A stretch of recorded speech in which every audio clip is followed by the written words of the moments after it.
po, naliwanagan na po ako tungkol doon sa mga bagay na yun. Okay. So sa paniniwala mo kababayan, anong paniniwala mo sa kay Jesus? Para sa akin, kaya ko lang naman natayo kasi narinig ko. Kaya siguro hindi ko nakuha yung tamang sagot. Ngayon, alaman ko na. Malapitan ko. Saan ka sa atin? Sa Quezon City po. Quezon City. Interview kami ha, si brother. Pangalan natin bro. Joseph po. Estrada? Hindi po. Biro lang. Alhamdulillah. Joseph, yung alhamdulillah, una sa lahat, nagpapasalamat kami sa iyo dahil ikaw po ay nagtatanong. Okay? Pwede ba po nga ako rin ang magtanong sa iyo? Okay po. Ano po ang iyong relihiyon ngayon? Sa ngayon hindi ko masasabing Katoliko po sapagkat hindi na ako nagsisimba matagal na kasi may mga katanungan din ako maging sa relihiyon ko. Sa relihiyon. Ang Diyos mo ngayon, sino? Bilang kinagisnan ko na Katoliko, ang Diyos na nasa langit. Ilan ang Diyos? Isa, dalawa?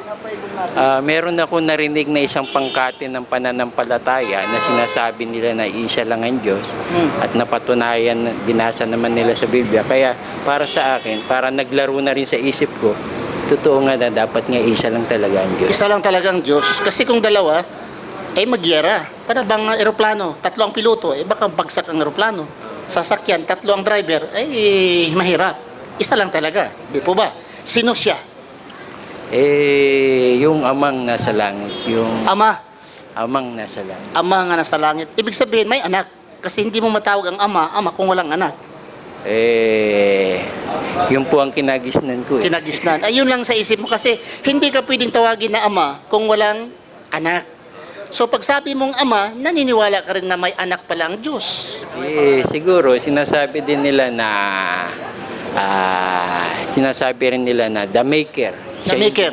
Okay. Siya yung gumawa. Siyang gumawa. Ng Kasi pag may anak ang Diyos, ang anak ng kalabaw, ano ang tawag? Kalabaw, di ba? Ang anak ng kambing. Di kambing. Kung ang Diyos ay nanganak, di Diyos, dalawa na. So bawal po tawagin ang Diyos sa amin na ama. Tatawagan lang po namin nga si Allah, hindi po ama. Dahil in what relation nga tawagin natin siya ng ama? Dad. Parang pangit daddy. Kinagisnan kasi yung Joseph. Tsaka nabasa ko rin minsan sa Biblia. Oo. Joseph. Tinawag ni Kristo na ama ang nasa langit. Ano bang matagal ka na dito? 4 years na po. 4 years. Ano ba ang ama sa Arabic? Hindi ko po alam. Baba. Baba. Baba. Baba. Palagay mo si Jesucristo, nagsabi siya, Baba. Baba. Ano bang English sa ama? Fathers. Father, daddy. Pwede rin, di ba? Pwede. Pwede ka magdasal, daddy. Ha? Daddy. Ha? Ilocano, tatang. Tatang. Tatang. Pwede mong tawagin siya tatang. Sa Islam, mali po yun. Hindi po siya tatang, hindi po daddy. Dahil ito ay bansag po ng mga tao. Mali po yung kinagisnan ng ganun. Mali po. Dahil si Jesucristo, hindi siya nagtuturo nga ang Diyos niya ay ama niya. Dagdag na lang yan sa mga tao nga ang Diyos si Jesucristo ay ama. Kasi pag sabi mong ama siya, Diyos si Jesucristo. Hindi lang siya, pati ikaw, Diyos ka na rin. Kasi sabi ni Jesucristo, ang ama ko, ama ninyo. Saan mabasa? Saan mabasa? Mabasa natin sa Juan 20, versikulo 17. Sabi ni Jesucristo, huwag mo akong hipuin. Subalit, babalik ka sa aking mga kapatid at sabihin mo sa kanila na ako'y aakyat sa aking ama, inyong ama. Sa aking Diyos, inyong Diyos. Ang ama ni Kristo, ama rin natin. Okay. So ngayon, maniniwala ka nga si Kristo, Sogo at Propeta. Hindi Joseph. po kasi ang sinasabi kong ama, kahit tinatawag ko siyang ama, ang paniniwala ko, ama sa, parang ama sa kaluluwa. Ama sa kaluluwa. Yung kaluluwa mo, anak ng Diyos ngayon. Yun ang Sinabi mo nga, ama siya ng kaluluwa. Nang ibig sabihin, may kaluluwa ka, di ba? Oo. Yung kaluluwa mo, anak ng Diyos. Siguro kasi ang Diyos ang gumawa ng tao. Hindi pwede. Pag gumawa ka ng computer, anak mo ang computer. Pag gumagawa ka ng sakyan, yan oh, Mitsubishi, anak mo ang Mitsubishi. Hindi pwede. Pag ikaw gumagawa ng Mitsubishi, anak mo yan, hindi pwede. Gumagawa ka ng microphone, anak mo ang microphone, hindi pwede. Tayo ay nilikha tayo ng Diyos. Kailanman hindi tayo maging anak dahil nilikha tayo ng Diyos. Pag ang mga nilikha, hindi anak. Di ba?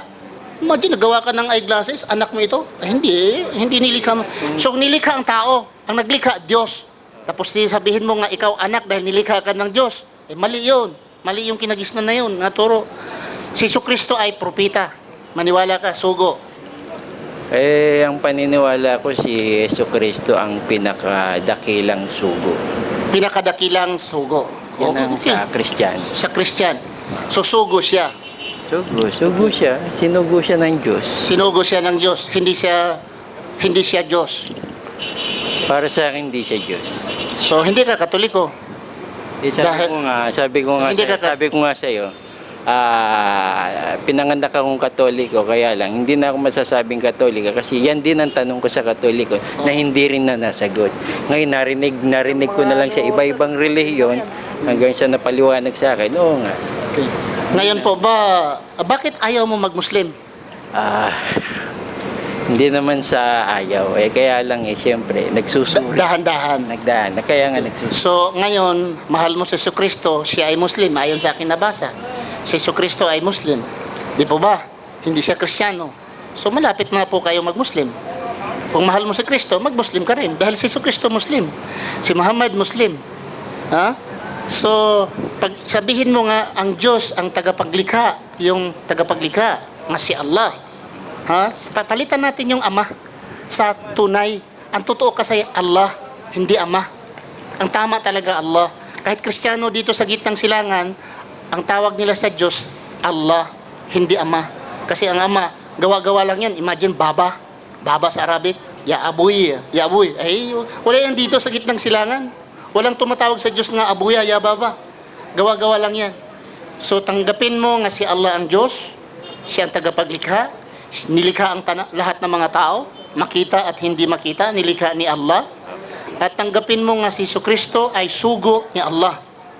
At tatanggapin mo rin nga si Muhammad ay sugo ni Allah. Tanggap mo nga si Muhammad ay sugo ni Allah. Sa akin sabi nga para sa akin sa sarili ko. Alaman, minsan Yahweh, may tinatawag na God. May nagsasabi na maraming tawag, may bathala pa. Para sa akin, iisa lang yun. Okay. Iisa lang ang tawag. Marami mang language. Ngunit para sa paniniwala. Anong pangalan mo? Joseph. Joseph. Di ba? Parang- Joseph, sandali lang. Ikaw, Joseph. Opo. Tawagin kitang Abraham. Pwede? Hindi po. Bakit? Joseph po pangalan. Yun nga eh. Yun nga si Allah eh. Ang pangalan niya Allah. Tapos parang katulad ko lang po. Kasi- Joseph ako Ngunit kung tatawagin ako sa wikang Tagalog, Jose ang tawag sa akin. Okay lang yun. Oo, Okay lang yun. Parang ganun Okay. din po. Hindi po ba parang ganun lang? Joseph. Pero hindi ka payag na tawagin kang Abraham. Hindi po. Okay? Dahil Joseph. Ay hindi ka pwedeng tawagin nga Marsuki. Hindi nga. Kasi ikaw po ay si Joseph. At ang pangalan po, walang translation sa pangalan. Pwede ba, ang pangalan passport mo ngayon, Joseph, bili ka ng ticket, Jose. Tapos dalhin mo, pwede ba? Tanong. Sabi mo ngayon, pwede. Di ba? Ngayon, ang passport mo ay Joseph. Bili ka ng ticket, Jose. Pwede, hindi. Hindi po pwede yun. Hindi pwede. Yung sabi ko sa'yo Hindi pwedeng isasalin ang pangalan. Wala pong salin ang pangalan. Gawa-gawa lang po yung mga tao. Peter, ginawang Pedro. Pero ang Peter. Hindi. Pero kung baguhin mo, pwede mong baguhin. Di po ba? Hindi pwedeng bili ako ng ticket. Sir, bigyan mo ako ng ticket, Pedro. Yung Peter yung yung passport ko. So, hindi pwedeng baguhin ang pangalan. Ang pangalan ng Diyos, Allah. Hindi pwedeng kahit ano na lang, hindi pwede yun. Dahil may pangalan siya. Tao nga, hindi pwede. Okay, di ba? Yahweh. Sinong gumagawa ng pangalan Yahweh? Yung mga tao lang gumawa ng Yahweh. Galing sa HWH. YHWH, Tetragrammaton. Hindi. Jehovah. Tao lang rin ang gumagawa nun. Hindi siya mismo nagsabi. Pag sinabi mo ngayon, tawagin niyo ako ng Jose. Tawagin niyo ako ng Joseph. It's okay. Kasi ikaw mismo ang nagsabi. Yeah? Tawagin ako niyong Jose, tawagin niyo ako ng Joseph. Okay, tama yun. Ang tanong, hindi mo rin ma-apply sa Panginoon dahil ang Panginoon hindi siya nagsabi, tawagin mo ako kahit anong gusto ninyong pangalan. Yeah? So sinabi niya, tawagin ninyo ako, ang pangalan ko ay Allah. O, tanggap mo na nga si Allah ang Diyos. O sige po. O sige, parang napilitan ka lang eh. Ha? Hindi kasi ako sanay sa salitang O, Arabic. Okay, Yun lang. si Allah, mag-practice ka. Allah. Kasi Banggitin mo daw, banggitin mo. nananalangin ako, nagdadasal ako. Sinasabi, Joseph, banggitin mo raw, Allah. Allah. Allah. Hindi Allah. mahirap yun. Hindi po mahirap. Hindi mahirap lang. pa. Okay. Si Kristo ay propeta. Sugo, maniwala ka. Sugo si Kristo, propeta ng Diyos. Tropeta. Maniwala ka nga si Muhammad ay sugo at propeta. Si Muhammad, sugo ni Allah. Pag-isipan mo pa. Pag-isipan ko kasi wala pa. Okay, sige, mag-aaral ka ha. Hoy, bigyan mo ng mga